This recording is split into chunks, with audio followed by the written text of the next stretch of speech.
Paz y bien, queridos estudiantes, vamos a desarrollar la sesión número 14 de nuestra asignatura de Psicología.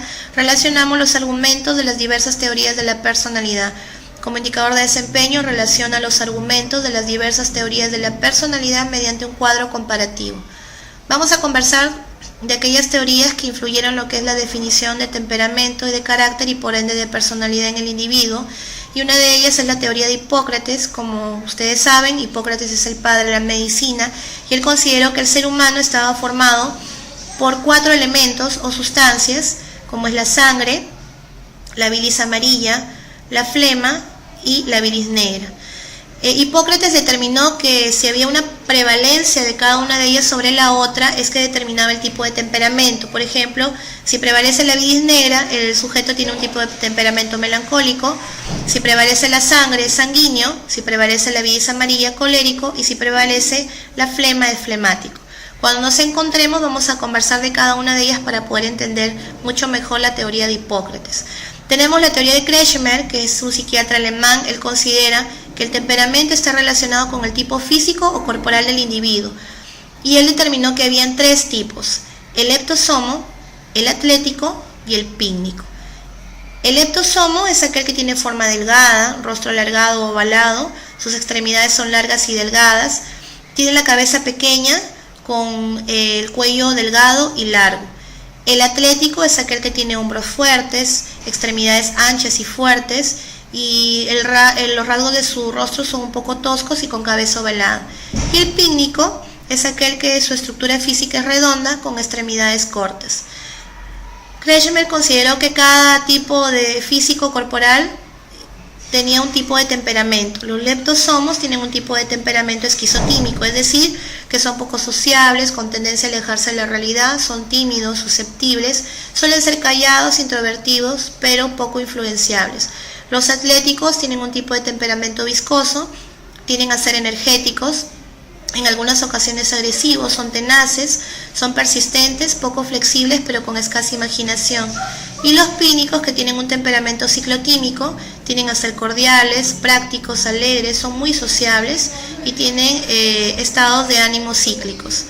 También tenemos la teoría de Sheldon. Él también habló de lo que es el aspecto corporal, pero en ese sentido relaciona el temperamento con la estructura corporal del individuo. Y esa estructura corporal está determinada por el desarrollo de las capas embrionarias durante la etapa prenatal. Como recordamos, son el endodermo, el mesodermo y el ectodermo. Por lo tanto, determina que existen 3 estructuras corporales: los ectomorfos, los mesomorfos y los endomorfos.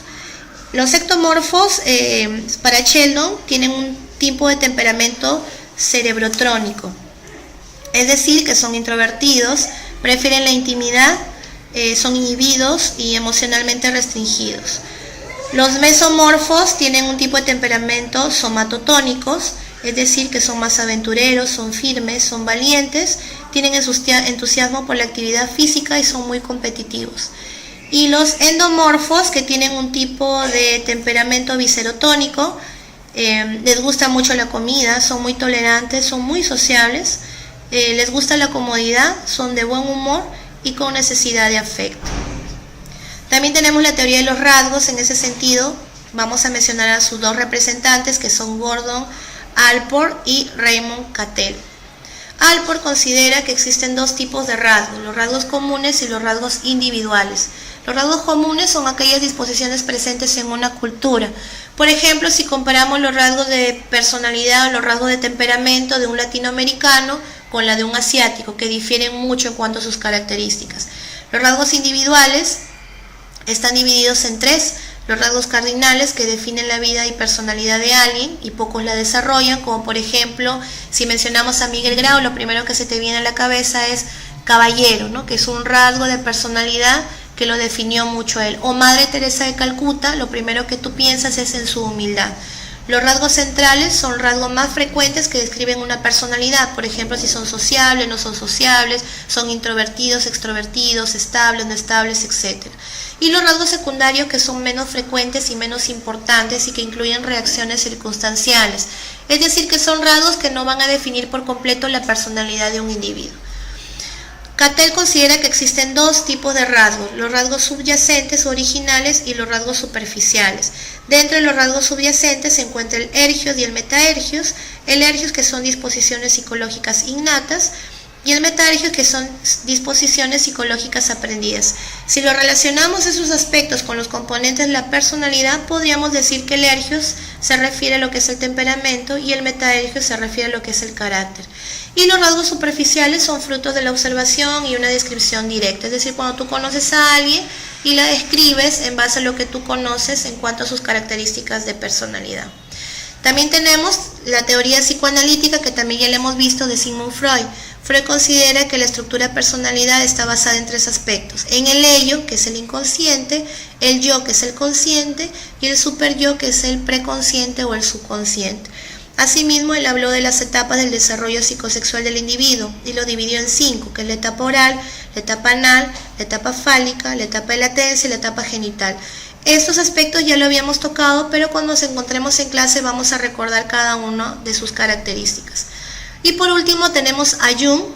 Jung considera que existen dos tipos de temperamento basándose en la dirección de la actividad personal del sujeto, es decir, los introvertidos y los extrovertidos.